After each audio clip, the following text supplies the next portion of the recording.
So Miss Mary Ann, magandang araw sa iyo dyan sa Kidapawan City, di ba? Nasa Kidapawan ka ngayon? Magandang araw din, Yado. Kumusta na kayo dyan? Yes, eto, buhay pa rin.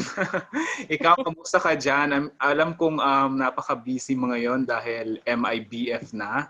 At syempre, busy ka sa pagmamanage ng ang iyong publishing. So, kamusta naman dyan? Okay naman. The only difference is naka-lockdown ako dito sa bahay. Hindi ako makalabas. Yun. Miss Mary Ann, syempre maraming curious sa sa pagsusulat mo. Can you share with us ano yung writing process mo at paano ka ba nagde-develop ng isang storya? I always write from the heart. Meaning, kung ano yung nararamdaman ko, yun ang isusulat ko.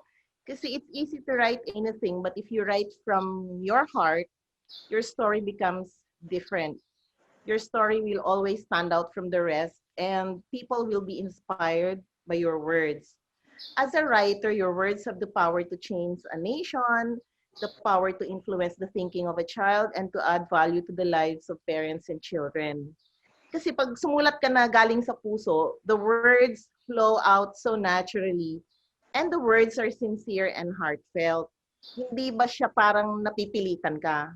Kasi galing yun sa puso mo eh. Gusto mong isulat yun. Oo nga naman, 'di ba? Dapat talaga pag isang writer, dapat from the heart yung sinusulat nila para at least ang mga readers makarelate at ma-feel talaga nila yung emotion na gusto mong ipaabot sa kanila. Kaya nga minsan sinasabi nila, nakaka-touch naman yung story mo. And yun ang usual na sinasabi ng mga tao na nakakabasa or nakakaiyak. Parang nakaka-touch sobra. Kasi nga, pag sumulat ako, galing talaga sa puso ko. Yun ang nararamdaman ko. So, yung mga mga stories mo based on real events or in real life? Depende rin kasi iba-iba. I was able to write 35 books and some stories are what we call yung quote-unquote difficult or books with issues. Meaning, I write about war, about abuse, about the relationship of Christians and Muslims here in Mindanao. I also write about environment, about values and culture. And my best books were also translated into different languages and acknowledged in different countries. Wow, napaka-amazing dahil well translated na yung mga stories mo. So speaking of mga books mo, para doon sa mga hindi familiar sa mga storybooks na na-publish mo o naisulat mo na, can you share with us ano tong mga storybooks mo? Can you share with us briefly ano tong mga stories na ito? Yung stories ko is usually about digmaan, yung abuse, yung usually tungkol talaga siya sa Mindanao. Yun din ang isa. It's all about Mindanao. So, Like Malo, ganun. So paano ka ba humuhugot ng inspirasyon if these stories are from Mindanao? Paano ba yung proseso mo? Yung kultura natin mismo, I observe also our children in school. Kasi kung may eskwelahan ka kasi, madali mong makita yung gusto ng mga bata na basahin, yung gusto nilang malaman. Like for example, merong isang bata, yung nagtataka siya bakit yung mismong parents niya nagkakaroon ng medyo misunderstanding na wala naman siyang alam. So, you can write something about that. Maraming ideas na makikita mo mismo sa school. Plus, yun nga yung sabi ko kanina, yung mismong kultura ng Mindanao, madali siyang isulat. Kasi dito ako lumaki eh. Like digmaan, di ba? War makes me sad. So, yun. Nakita ko yun. Since maliit pa ako, I was knee-high, talagang nakikita ko yung mga baril, mga tangke, di ba? So, it's easy to write about it. So far, ano yung para sa'yo memorable naman na storybook na naisulat mo? I think lahat naman memorable, pero yung libro talaga na hindi ko makakalimutan is War Makes Me Sad. Kasi it was regularly used for therapy sessions to help children affected by war. So the book became so famous na kahit yung Gabriela Silang movement, ginamit yung story during a rally in Quezon City. So it was also read by Casey Concepcion as United Nations World Food Program Ambassador for Read Along sa Inquirer. And I think it is my most memorable book kasi hindi ka siguro maniniwala Yado, pero after the book received the award as the best short story for children in the Catholic Mass Media Awards, I dream of Jesus Christ. He was walking in heaven and he was holding my book, War Makes Me Sad. Amazing siya. And I could never forget when he looked at me and gave me a smile. Meaning, happy siya doon sa libro na yon. And God was happy that I wrote the story. So Wow. yun. At saka, Crying Trees din kasi it won the grand prize in the Samsung Kids Time Authors Award in Singapore, and the book competed with a lot of Asian countries. So parang hanggang ngayon parang hindi ako makapaniwala kasi ang dami mong kalaban eh. And Wow. till this day the book is selling a lot. Children love it. Can you share with us your experience sa pag-join ng International Book Fair ng Frankfurt? Noong, I think last year, di ba na nangyari? So can you share with us, ano yung na-experience mo doon? Yes, 2019 is the latest Frankfurt Book Fair that I attended. So the most memorable experience was with Deputy Speaker Lauren Legarda. I did not expect that she will mention my book, The Crying Trees, during the opening ceremony of the Philippine booth during the Frankfurt International Book Fair. Na-mention niya na we met in Mindanao, then she read my book, The Crying Trees, on the eve of World Environment Day during a read-along session with the Philippine Daily Inquirer. So, medyo nahiya ako Yado kasi Wow! tinawag ba naman niya ako sa Special stage mention, di to ba? be with her. Oo, nagkaroon tuloy kami ng picture. And Oo. she introduced to the crowd. Kaya yun, it was very touching na ako, isang hamak lang na manunulat sa Mindanao. Eto, pinakyat pa ako sa stage. Tapos I was also with Nenny. I was also with the other publishers. So, it was a very nice experience. Hindi So, ko makakalimutan yon. So bali sa pag-join, aside from that na you have a special mention coming from Senator Lauren Legarda, ano pa yung I think it's your first time, 'di ba? Or second time na sa pag-participate ng Frankfurt Book Fair. Can you share with us ano nangyari doon as a publisher na as a Filipino publisher na nag-participate sa isang malakihang book fair? Ano yung proseso doon? Anong kalakaran doon? Can you share briefly? You will meet a lot of publishers from different countries. Pero ang napansin ko, mahirap din talaga na ipagbili yung rights. Mm. So usually, ang Frankfurt Book Fair is selling of rights. Hindi selling of books. It's the selling of rights. So, Kasi international. pupunta ka sa bawat booth, pwede boundaries na mong siya, di ba? ibenta yung... Yes, international. So, we have different countries. Asian, may Korea, merong Germany, merong Japan. Lahat ng countries nandoon. May kanya-kanyang sobrang laki na booth. Tapos, sobrang laki din ng venue. So, doon, puntahan mo yung bawat booth kung saang country mo gustong ibenta yung rights ng libro mo. Ganun yun. Basta naman, naibenta mo ba yung book rights mo? I mean, may interest, may nagka-interest ba na bilhin yung rights ng mga storybooks mo? Usually kasi, you have to go through a process. Halimbawa, ibigay mo yung sample ng libro mo, minsan binibigay mo sa isang agent, tapos sila na ang bahala. Sila nang bahala sa libro, mga ganon. Pero dahil nga sa nangyari na COVID, parang medyo malabo pa ngayon na parang you'll spend so much sa mga libro.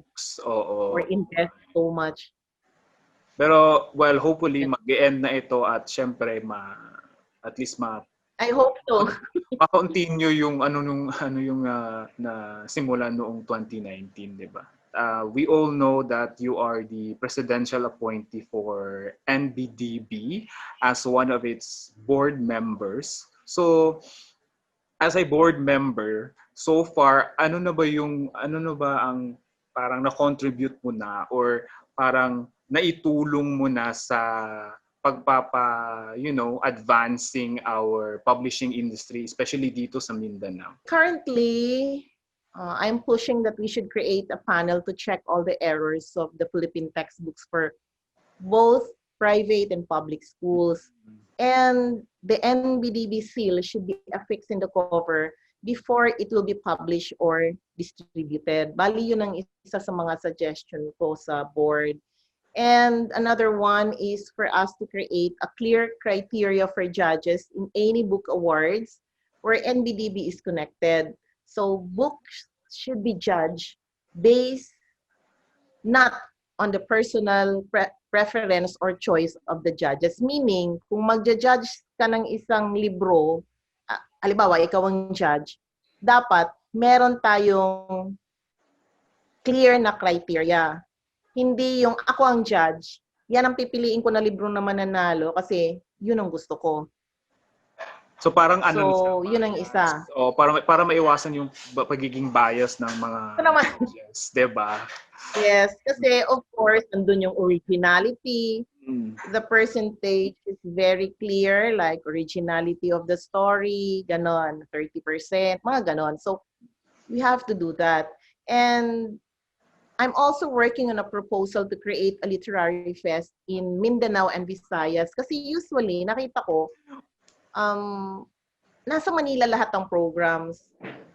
Hindi mo ba napansin kahit minsan, wala dito sa Mindanao or Visayas. So, I wanted to create a program for illustrators and writers in Mindanao and also for children. Actually, even before I was appointed, I already asked Sir Jerry Tizon, the former NBDB Executive Director, if I could propose a project for Mindanao. And I suggested that we should offer workshops in Mindanao to tap new writers and illustrators here. So sabi niya, gawa daw ako ng letter about my proposal para ma-open niya sa board. Di pa ako board member noon. So I gave NBDB a letter addressed to Sir Jerry. So that was the first time that buklatan was held in Kidapawan City. Kasi gusto ko magkaroon ng workshop. Yes. Followed by Jensen. So nag-start tayo sa Kidapawan. Then we had Jensen, then we had Davao City. Yes. Nauna ang Kidapawan, then Davao, then Jensen. Kasi never na nagkaroon ng program na may workshops dito sa Mindanao for children's writers and illustrators. So, doon nagsimula lahat na nagkaroon dito, pati sa Jensen ng buklatan. Kasama na yung, then, yun, sinama na yung ibang mga lalawigan sa buong Pilipinas. I also suggested to Sir Jerry na kunin na speaker si MJ, na nakasama ko rin, with the Barn Project, tsaka si Beth Paroche and Felix Mago Miguel. So, bali, sila ang ni-recommend ko na makakasama ko. Yun. So napakagandang proposal yan for nurturing our writers and publishers and illustrators here in Mindanao. So speaking, kasi hindi mo napansin, Yado, walang illustrator na galing sa Mindanao. Diba? Or kahit parang established na illustrator, kung titignan mo. Oo, halos lahat galing sa Manila. Oo nga, kaya maganda yung initiative. Marami na pong talented dito. Yes, of course. Maraming mga talented diba? Dito sa Mindanao na hindi napansin o hindi pa napapansin o hindi natatap dahil nga, of course, lacking ng opportunities, walang venue to showcase their talents. Ayan. So, and they should also be given the chance. Oo nga naman. Oo, dapat lang, 'di ba? So anyway, as a writer and publisher, ano yung mga challenges na na-encounter mo at paano mo sila na-overcome? Mahirap maging publisher lalo na kung maliit ka lang. If you expect to do this for money, huwag mo nang ituloy. Kasi when you print a book with 3,000 copies, yun yung initial printing. Hindi mo kasi mabibenta agad yan, Yado. Another is not all books to print will sell. Aside from the wear and tear, hindi ka sigurado kung mabibenta siya. Pwede siyang matambak for how many years sa bodega na it's not moving. And you invested so much na matagal bago mo mababawi. It will take years. So we have to face the realities that you have to pay for the writer, the illustrator, the printing. So aside from the minor problems like nagkamali sila sa printing, mali ang pag-bind, or minsan kahit konting ano lang, nagkadikit-dikit ang pages, so pag binaklas mo, mapupunit siya, mga ganun. So self-publishing is a big risk and you should be prepared to win or lose in this endeavor. It's a risk. So kamusta naman ang publishing mo? Nag-ano ka na din ba? Nag-adapt into this digital era or digital format ng mga books. Kamusta naman ang publishing mo? Ngayon, with this pandemic, most of the bookstores are closed. So halos sarado, 'di ba, sa mall, makikita mo, halos walang tao. So sarado din ang bookstores. Yes, so we have to go online. Online selling na lang talaga, Yado. It's the only way, walang iba. Pero sa publishing mo, may ano ka na din ba? Nag-adapt ka din ba sa digital format? Like, yung mga storybooks mo, naka-ebook na ba siya? Or hindi pa? Wala pa kasi sometimes I am scared to go into ebook. Kasi may mga cases na parang they print out the books tapos binibenta rin nila. Or parang kinokopya ulit tapos they also sell it online at a very cheap price. Kasi may mga publishers ako nakakausap, nasa ibang bansa pa, ganun daw ang ginagawa ng iba. Parang pag nag-i-ebook, kokopyahin nila yun. Kasi 'di ba, makikita na lahat pag may bumili, ebook. So kokopyahin nila, then i-resell nila na masyadong mura. Oo. Kasi parang giveaway na yun pag na-download na yung libro, 'di ba? They can easily print it out. Oo nga, may mga ganyan talagang mga cases, especially dito sa Philippines na very rampant yung piracy in all forms. 'Di ba? So din siya. Nakakatakot at nakakalugi ng negosyo. Nakakapatay ng industriya. That's another. What's the best thing about being a writer and publisher? The best thing is you get to decide on what books and stories you want to publish. Meaning, ikaw nagdedesisyon. Hindi mo kailangang umasa sa publisher or maghintay ka sa wala. So you don't have to go through the process of waiting or expecting na halos 2 years, 3 years na, nasubmit mo na yung manuscript mo, wala pa rin nagre-reply sa'yo. Samantalang, yes, kung ikaw mismo pa-publish, kung okay sa'yo yon, gut feeling mo, bibenta yon, okay, go! Parang ganon. Kasi I mean, advantage kasi sa'yo is writer ka na and then publisher. So, mas madali sa'yo. Pero syempre, of course, mayroon pa rin mga challenges as you have mentioned kanina. Yung mga, so, pero at least, ang maganda sa'yo dahil 2-in-1 ka na, di ba? Writer and publisher. Since ikaw din yung chairperson ng North Cotabato Writers Group, Writers Organization. So, kamusta naman ang... Yes, nandun ako sa meeting ninyo, di ba? Saling Pusa. So, kamusta naman ang group? And ano na ba yung na-contribute mo or na-initiate mo na ng mga writing project or writing events dyan sa North Cotabato? So far, we had plans to create and write some stories. But due to the abrupt lockdown, it was difficult to meet the other writers. Mahirap na mag-meeting kami since they are all coming from different places.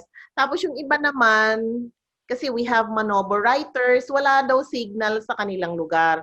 So mahirap. Parang na-stop lahat dahil sa pandemic. Dahil sa lockdown. Before the pandemic came, di ba, yung earthquake na I'm sure naapektuhan din yung... Yes! Diba? Yung earthquake before the pandemic, lumindol pa dyan sa North Cotabato. Tama, Yado, kasi yung kasama natin ng mga writers, nawalan din sila ng bahay. Grabe yun. So, and here comes the pandemic, pero parang dobling dagok, di ba? Yes, true. After ng lindol, sumunod na naman yung pandemic. So, we didn't have the chance to meet each other na after our first meeting. Wala na. So what is your memorable advice na nakuha or na-receive from a fellow writer or fellow publisher? Nung pumunta ako sa US, kasi parang nag-submit ako ng a part of my manuscript, Mm-mm. ang advice sa akin, magsulat daw ako ng novel. Wow! Kasi I'm very, very detailed in my Description. writing. So, yes. So, parang nag-advise siya, why don't you write a novel? Wow! Yung style daw ng writing. Totoo. Yun ang sabi. Kaya lang, ang time kasi ang problema rin sa akin. So, Oo. hindi ko makakalimutan yun. Talaga nagsabi siya sa style daw ng writing ko, pwede raw akong sumulat ng nobela. Yun ang sabi niya. Pero ano mo talaga yung advice na yun? I mean, parang na-absorb mo ba yun? I mean, napaisip ka din ba na gusto mong sumulat ng novela? May story in mind ka na ba? I started writing na Yadu. Meron na ako. I have 5 pages na nga. Tapos, parang it's about yung environment. Mm-mm. Parang nalipat na sa dagat kasi hindi na tayo pwede dito sa mundo. Parang naging water na lahat. Ganon yung story. Water So, world? tapos pinabasa ko yun sa author na yun sa US. Pero sikat na author yun na Wow. nagbabasa talaga ng manuscript. So, sabi niya, ituloy ko daw yun. Na hindi ko naman natuloy hanggang ngayon. So, kailan mo siya ma-continue? Ang pagsusunod? Siguro 2 years. In 2 years time, oh my gosh, that's a long time.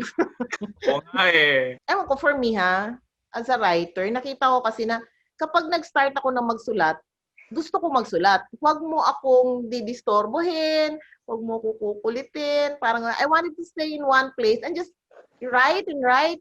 Just keep on writing. Kasi once na, napansin ko yan once na naputol siya, like for example, naano ko yan sa school marami akong stories na hindi natuloy dahil dyan, like, nasa school ako, nagsusulat ako, halimbawa tapos biglang may magsasabi sa'yo na, ma'am, may parent na ganito. So I have to stop writing. Asikasuhin ko yung parent kung ano yung problema niya. Pagbalik ko doon sa sinusulat ko, wala na yung parang Flow. parang inspiration mo to write. Mm-mm. Nawala na. So magka-cut na siya doon. Hindi ko na isusulat 'yon. Babalikan ko na lang kung gana-gana, parang kung gaganahan ka. Totoo, ang hirap. Tapos alam mo, after 2 months, 3 months, babalikan ko yung manuscript na yun. Tapos mababasa ko, ay, ang ganda naman ng story. Tapos, hindi natuloy. Parang ganun. It makes me sad.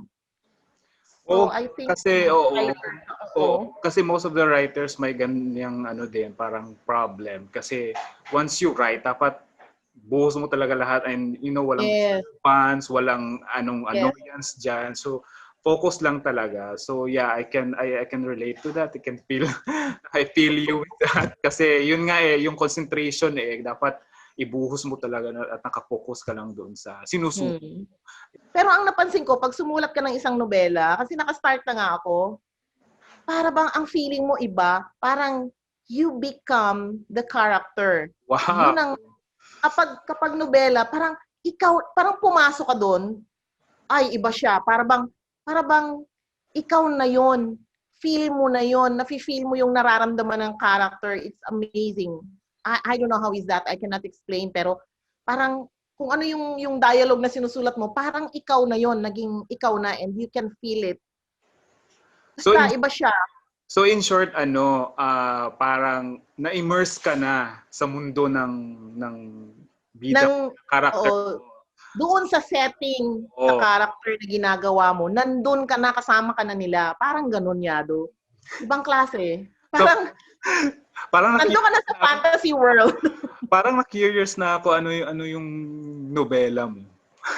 Parang napaka-exciting basahin. Pero ang advice ko is i-detach mo. You have to detach yourself from the world if you wanted to write a very good story. Na yung makapal talaga na nobela. Ano yung usually ina-advise mo doon sa mga gustong maging writer or gustong magsulat? Ano yung usually ina-advise mo sa kanila? If you really want to become a writer, just keep on writing. Writing means write every day. Araw-araw talaga dapat magsulat. Hindi pwedeng sabi mo, ay, bukas na lang or next week na lang kasi wala akong gana. Hindi. Pilitin mo talaga ang sarili mo. Kahit 30 minutes or 1 hour a day, just write. It is a simple fact. Give time to write. If you don't have the time to write, then you will never become a writer, di ba? Oo. Pag hindi ka magsulat, ano, paano ka maging writer? Pero sa case mo na napaka-busy, paano ka nagsusulat? Like, your schedule is very hectic. So, any advice para ma-maintain yung everyday writing? Okay, for example, the earthquake. Oo. Kasi no, yung earthquake, talagang na-feel ko ang epekto sa mga bata. So, pumunta ako sa evacuation area. Talagang nakakaiyak. So, pagbalik ko ng bahay, sumulat na ako ng parang idea kung ano yung gusto kong isulat. Yun. So, Ganun lang. parang inspiration at the moment kasi may nangyaring sakuna and then yung biglang lumabas na lang yung ideas mo in an instant pero through your encounter with the victims or through your experience naman sa earthquake. Napakaganda naman ng ano mo kasi 'di ba lalabas bigla. So 'di ba, syempre pag lumabas, grab agad, isulat agad. Isulat agad yung ideas para hindi siya mawala. Wala. That's true. Kasi minsan like nakakatuwa kasi nitong pandemic, nagtanim ako ng kamatis. Wow! So, kamusta naman? Yes. Yun. Ina-observe ko yun every morning kasi nakakatuwa. Ngayon sabi ko, ba't kaya nalalanta yung mga branches? Yung namamatay siya. So, tinitigan ko mabuti. Yung pala, may mga bugs, tapos maraming uod. So, alam mo ba, Yado, dahil doon, nakaisip ako gumawa ng isang story na naman. Ang ganda nito. Wow! Parang bang gano'n? Parang, hala, sabi ko, parang ang ganda na parang umiiyak si Kamatis kasi namamatay yung mga branches niya, yung mga dahon niya, nalalanta. Kasi nga nandun si bug, napakalaking bug, at saka ang dami nila, my goodness, ang mga uod. Yun. So, kahit from your own backyard, may makukuha kang story, di ba? So, walang rason ng iba dyan na sabi nila walang inspirasyon. Like in your case, may inspiration ka kahit sa likod bahay lang, di ba? Oo, parang yung idea ba na parang maiisip mo, ang gandang isulat nito kasi parang nakakaawa naman si Kamatis. Ang daming bunga. Kanang, sa Bisaya pa, naningkamot siya ba nga mag-produce og bunga. Ang dami namang kumakain ang kanyang branches at saka mga dahon. So, paano siya mag-survive? Yun, maganda yun. Saan naman mabibili ang mga books mo? Para doon sa interesadong bumili. O yung tulad nga ng mention ko kanina, Yado, because of the pandemic, everything is online. So, lahat nga ng bookstores, sarado na. So, wala na. Saan kami bibenta ng libro? So, wala kaming option kundi ibenta online. So, you can just go to our Facebook page, ABC Educational Development Center, Children's Books, and you can send a message for your orders. So, aside from Facebook page ng ABC Educational Center, naka-posting ba naka-post ba siya sa National Bookstore na website or any bookstore?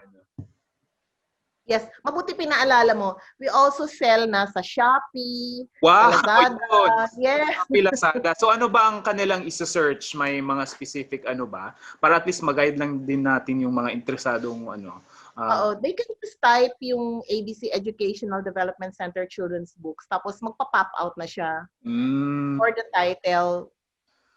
Ganon. So, nasa Shopee, Lazada, yun lang ba ang dalawang platform? Ang sa National Bookstore, wala ba? Meron naman sa provinces, parang open pang ibang national. Pero sa Metro Manila, ang dami nang nagsara kasi na national. Yun. Okay, so at least may na sila, may idea sila kung saan sila bibili in this time of pandemic, di ba? So I'm sure if mag-e-end naman tong pandemic, balik operation naman yung mga major bookstores natin dito sa ating bansa. So Do you have any message naman sa public na gusto mong Mm. ipangkot sa kanila? As I said earlier, when I write from the heart. So it should be something personal. Write something that fascinates you, something that will add sparkle to your words. And you are not in competition with anyone because each one of us is different. Huwag ka rin gumaya kasi pag gagayahin mo yung story ng isa, walang mangyayari sa'yo. Or gagayahin mo yung style or ginagawa ng isang writer, walang mangyayari. So my advice is, write to touch the soul of your readers and let your words sing with joy and sincerity. And don't forget always to pray that God will bless your story. So every time na gumagawa ako ng story, lagi kong hinihingi yon na sana i-bless yung libro. Because above everything else, God will decide whether your book will be an inspiration to touch the lives of others. Siya ang magde-decide nun. Yan, napakaganda naman ng mensahe, di ba? So, hindi lang siya it's not about parang yourself lang, di ba? Parang it's about giving people an inspiration to, of course, to continue to be better, to continue to do good things naman. And to inspire others as well, di ba? So, wow, napakagandang message para sa mga makakapanood nito or nanonood nito, di ba? So, thank you so much, Miss Mary Ann, for your time. And I hope may mapulot ang sino mang makakapanood nito. So thank you so much.